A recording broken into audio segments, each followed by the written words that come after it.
1939 වන විට ලෝකයේ පුරා සාමයක් ගැන මිනිසුන් බලාපොරොත්තු තිබුණද යුරෝපයේ ආස අදුරු විය. ඉතින් එතනින් තමා ලෝක යුද්ධය ආරම්භ වෙන්නේ.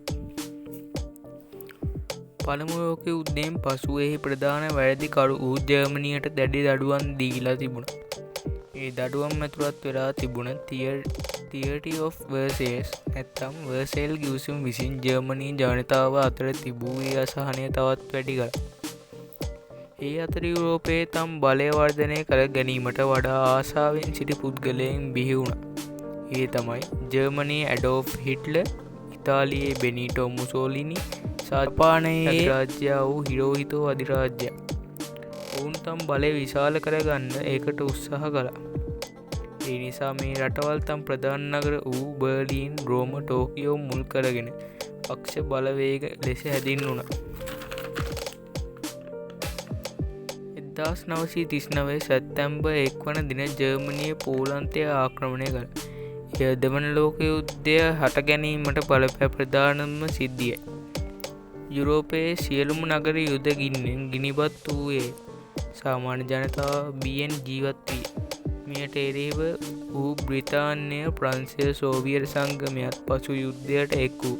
ඇමරිකාවත් පළමු ලෝක යුද්ධය ලෙසට මිත්‍ර බලවේග ලෙස හැඳින්විය. 1941 වර්ෂයේදී ජපානය ඇමරිකාවේ පර්ල් වරායට ප්‍රහාරයක් එල්ල කළේ.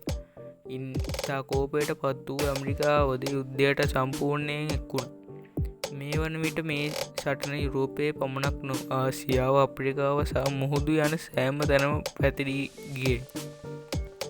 වසර ගණනක් දිගු සටන් වලින් පසු 1945 දී මිත්‍ර බලවේග එකට එක් වී එල්ල කළ ප්‍රහාරයෙන් ජර්මනිය පරාජය විය. ප්‍රහාරය ඩී-ඩේ ප්‍රහාරය නමින් හැඳින්විය.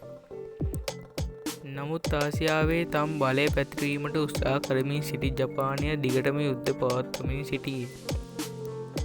ඒ අතර මිත්‍ර බලවේග මගින් ලබා දුන්න අන්තිම අනතුරු ඇගවීමට ප්‍රතික්ෂේප කළ ජපානයට 1945 දී ඇමරිකාව ජපානයේ හිරෝසිමාවට හා නාගසාකි යන නගරවලට පරමාණු බෝම්බ හෙළිය.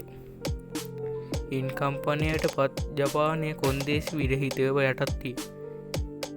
ඒත් සමගම දෙවන ලෝක යුද්ධය අවසන් විය.